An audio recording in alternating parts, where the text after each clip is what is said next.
तो ओल्ड राजेंद्र नगर में जो हादसा हुआ उसकी सुनवाई अब दिल्ली हाईकोर्ट में हो रही है। दिल्ली हाईकोर्ट में मामला पहुंच गया है और दिल्ली हाईकोर्ट ने आज कई सवाल खड़े किए हैं। दिल्ली हाईकोर्ट ने पूछा है कि क्या इस मामले में अभी तक एमसीडी का कोई अधिकारी गिरफ्तार हुआ, उसके खिलाफ कोई कार्रवाई हुई, और तमाम जो सवाल जो लगातार सोशल मीडिया पर उठ रहे हैं, मीडिया पर उठ रहे हैं, जो वहाँ के छात्र यूपीएससी की तैयारी करने वाले छात्र जो सवाल उठा रहे हैं, वही सुप्रीम कोर्ट ने भी सवाल उठाए हैं। और इन क्या क्या सवाल उठाए हैं ये हमें सत्यम बताएंगे। सत्यम India.com के लिए और माई लॉट के लिए कंटेंट लिखते हैं, तमाम लॉ से जुड़ी हुई खबरें देखते हैं। तो सत्यम, सबसे पहले ये बताइए कि आज दिल्ली हाईकोर्ट ने क्या बोला है?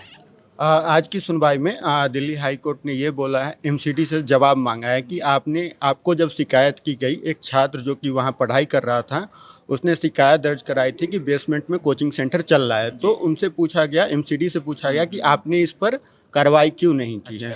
साथ ही कि आप जो है इन्होंने किसी आदमी को जो उस क्षेत्र से गुजर रहा था उसको गिरफ्तार कर लिया। तो दिल्ली हाई कोर्ट ने ये भी पूछा कि आप उस क्षेत्र से गुजरने वाले हर आदमी को गिरफ्तार करेंगे तो ऐसे में आप क्या करेंगे, मतलब आपने अब तक अपने अधिकारियों के खिलाफ कितनी कार्रवाई की है।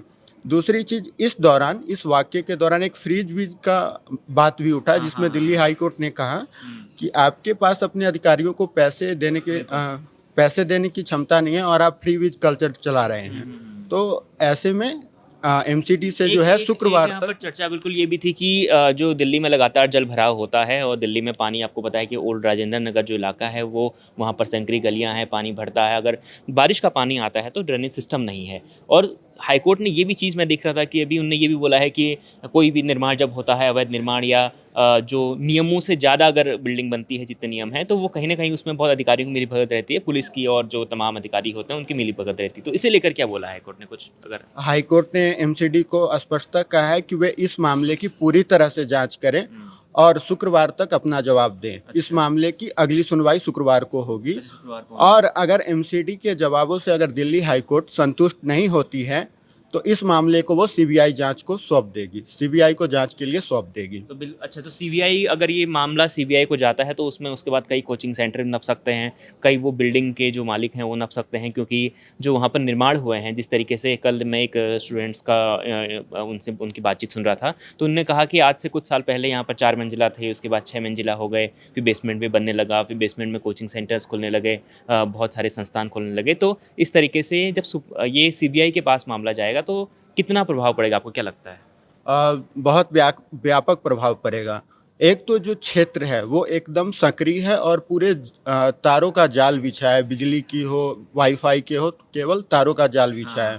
दूसरी चीज, अगर सीबीआई जांच करेगी तो वो मामलों की व्यापकता को बढ़ाएगी। पहला कि एमसीडी ने शिकायत मिलने पर क्या कार्रवाई की, तो इसमें एमसीडी के अधिकारियों पर कार्रवाई होने की चांसेस है। दूसरा कि जो धड़ल्ले से बेसमेंट में लाइब्रेरी चल रही हैं, एक दो नहीं, लगभग सभी संस्थानों ने ऐसा अपना रखा है। एक दो में घटनाएं हुई जो कि बेहद ही निंदनीय हैं और दर्दनाक है।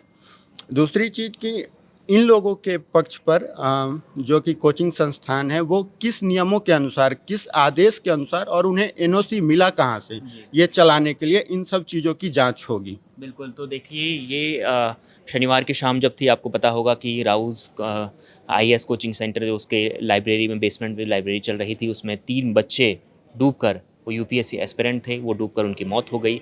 उसके बाद से लगातार कई जो कोचिंग सेंटर्स हैं उन्हें, जो बेसमेंट में चल रहे हैं, उन्हें सील किया गया था। और ये मुद्दा जो है अब वो हाई कोर्ट पहुँच चुका है और हाई कोर्ट इसमें बहुत सख्ती दिखा रहा है। लगातार इस मुद्दे में जो भी अपडेट आएंगे वो हम आपको बताएंगे। मुझे लगता है कि हमें तमाम सारी बातें हमने बोल ही दी हैं। कुछ और बचा है? नहीं। हाँ, तो देखिए, बिल्कुल, तो हमने आपको लगभग सभी बातें बता दी जो आज दिल्ली हाईकोर्ट में जो चर्चा के दौरान, जो सुनवाई के दौरान बातचीत उठी है। तो इस मामले पर लगातार हम बने रहेंगे। आप देखते रहिए India.com।